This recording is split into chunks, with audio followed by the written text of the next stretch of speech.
Beberapa waktu lalu musisi Jelly Tobing terlihat dalam acara pengkukuhan salah satu capres dari sebuah partai peserta pemilu 2004 di Gelora Bung Karno, Jakarta Selatan. Saat itu penggubuk drum yang pernah mencetak rekor terlama tersebut menjadi dirijen memimpin massa untuk menyanyi lagu kebangsaan Indonesia Raya. Saya diminta beliau oleh Pak Agung kebetulan menjadi ketua divisi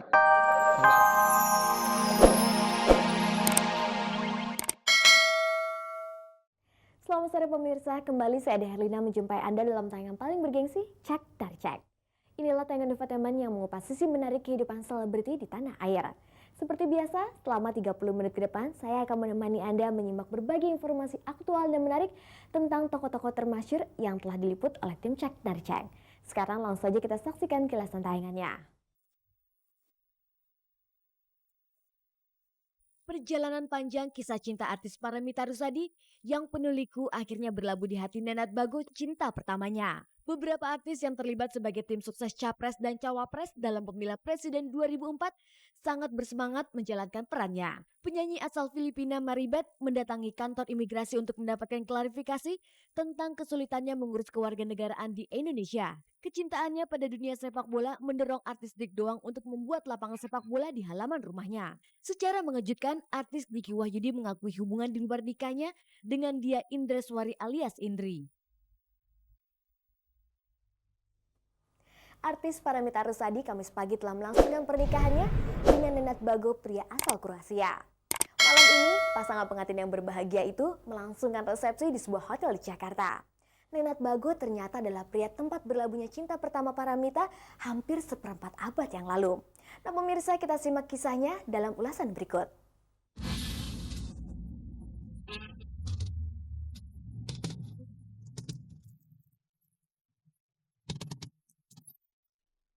Pernikahan artis Paramitha Rusady dengan Nenad Bago Kamis kemarin tampaknya benar-benar menjadi akhir dari perjalanan cinta pemeran Itong dalam film Kabayan itu. Neno, panggilan Nenad, adalah cinta pertama Mita saat ia masih remaja.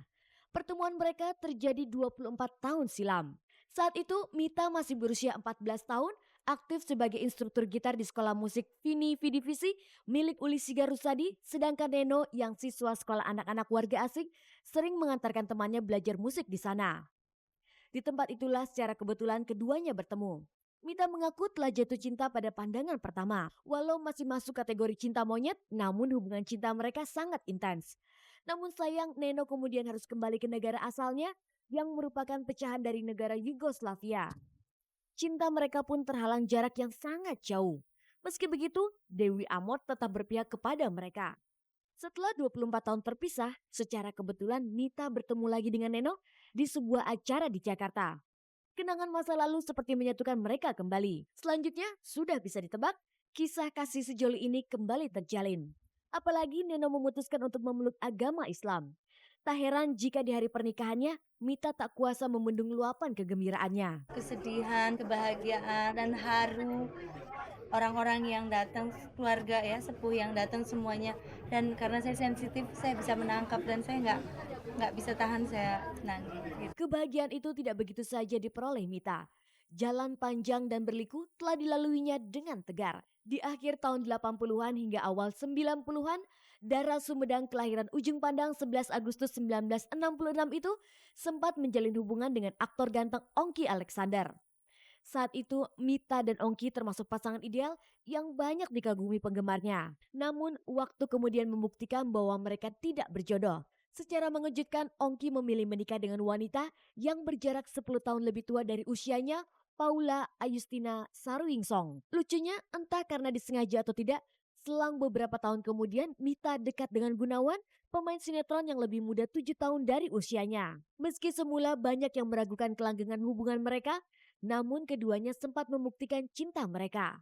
Gunawan melamar kekasihnya itu. Ini sudah memang jalannya Allah, jadi ya saya sudah sholat tahajud, sudah minta petunjuk ya. Ternyata jalannya seperti ini ya, sepertinya memang sudah saya ditakdirkan untuk berjodoh. Gunawan dan Mita kemudian meresmikan pernikahan mereka pada 9 Juni 2000 lalu. Tidak tanggung-tanggung, pernikahan itu dilaksanakan di Masjidil Haram Mekah, Arab Saudi berbarengan dengan sang kakak Uli Shigar. Namun rupanya takdir berbicara lain. Rumah tangga mereka pun kandas dalam hitungan 2 tahun. Kita berdua memang atas keinginan bersama dengan sebuah pemikiran yang sulit sekali ya, dan sebuah pemikiran yang kita sudah usahakan dengan daya dan upaya yang tidak sedikit juga.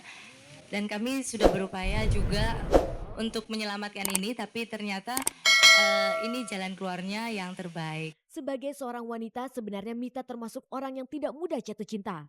Ia juga sempat mengalami masa-masa menyendiri yang cukup lama di usianya yang semakin matang. Saat itu, isu miring pun menerpanya. Kedekatannya dengan sahabat wanitanya artis Silvana Herman atau Ano sempat digosipkan sebagai pasangan lesbian. Artis yang sempat dijuluki wanita 3 miliar karena penghasilan per tahunnya itu pun jelas-jelas membantahnya. Nggak benar itu nonsens, dan percaya. Nggak mungkin, nggak bisa, nggak mungkin itu. Jadi jangan percayalah itu omongan-omongan itu, nggak ada pertanggungjawabannya, bener-bener. Kasihan dong Ano ya, dia nggak salah apa-apa. Berapa lama tuh dia sempat nggak mau main sama saya. Terakhir, pria yang dikabarkan dekat dengan Mita adalah Billy Bujanger, lawan mainnya dalam sebuah sinetron produksi tahun 2003 yang sekaligus menandai kemunculannya kembali setelah cukup lama vakum dari dunia hiburan. Begitulah lika-liku perjalanan cinta artis dari keluarga Rusadi itu. Namun semua itu mampu ia lalui hingga akhirnya Mita menemukan cintanya yang sempat hilang. Dan malam ini, Mita dan Neno akan menggelar resepsi pernikahan di sebuah hotel di kawasan Kebayoran, Jakarta Selatan. Ia memang berhak mendapatkan kebahagiaan itu. Selamat Mita.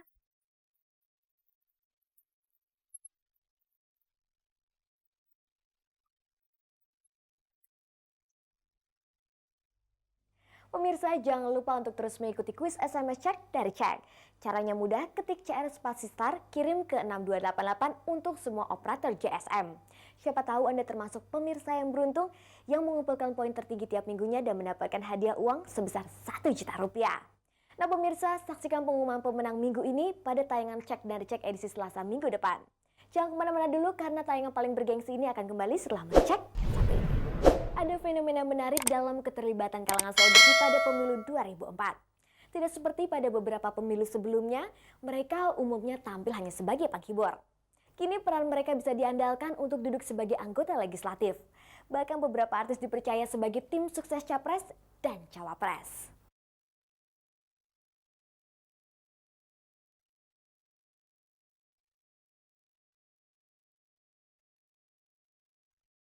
Beberapa waktu lalu musisi Jelly Tobing terlihat dalam acara pengkukuhan salah satu capres dari sebuah partai peserta pemilu 2004 di Gelora Bung Karno, Jakarta Selatan. Saat itu penggubuk drum yang pernah mencetak rekor terlama tersebut menjadi dirijen memimpin massa untuk menyanyi lagu kebangsaan Indonesia Raya. Saya diminta beliau oleh Pak Agung kebetulan menjadi ketua divisi penggalangan massa dan sekaligus juga diminta untuk menjadi dirijen pada lagu kebangsaan kita Indonesia Raya. Keterlibatan Jelly Tobing dalam acara pengesahan calon presiden dan calon wakil presiden itu merupakan satu gambaran bahwa keterlibatan artis pada pesta demokrasi 5 tahunan ini semakin berpengaruh. Hal ini sangat berbeda jika dibandingkan dengan pemilu sebelumnya, di mana umumnya artis hanya diposisikan sebagai penghibur. Setelah sebagian ada yang lolos menjadi anggota legislatif, kini di antara mereka ada yang sibuk menjalani tugas sebagai tim sukses capres dan cawapres. Seolah para selebriti kita naik pangkat sesuai dengan makin pentingnya peran yang mereka mainkan. Apa motivasi mereka terlibat dalam tim sukses capres dan cawapres tersebut? Alasannya sederhana aja, karena saya juga bukan orang ahli politik ya. Saya sama seperti pada umumnya rakyat kebanyakan. Tapi mungkin kalau kita berbicara tentang kepemimpinan, memang ini sangat penting sekali. Karena kalau kita ingin merubah katakanlah bangsa kita yang konon katanya terkorupsi di Asia bahkan di dunia, sehingga menurut saya untuk merubah kondisi ini harus dilakukan perubahan top to bottom. Ya, top to bottom berarti kalau presidennya tidak korupsi, insya Allah menteri-menteri, kabinet, jajaran gubernur dan sebagainya itu juga tidak korupsi. Saya orang yang tidak peduli tadinya, siapapun mau jadi presiden masa bodoh. Tapi saya orang yang peduli terhadap bangsa ini, jadi saya harus peduli juga siapa pemimpin yang pas, yang klop, yang cocok, yang bisa hijrah, bebenah, berubah, fitrah, berkah. Gus Dur selaku warga negara yang dijegal dalam tanda petik oleh KPU nggak boleh ikut presiden dengan alasan ya ada hambatan kesehatan. Jadi kami membentuk tim itu, tim advokat pembela hak warga negara sipil. Imbalan apa yang mereka harapkan dari peran yang bekerja untuk memperebutkan kekuasaan itu? Beda seperti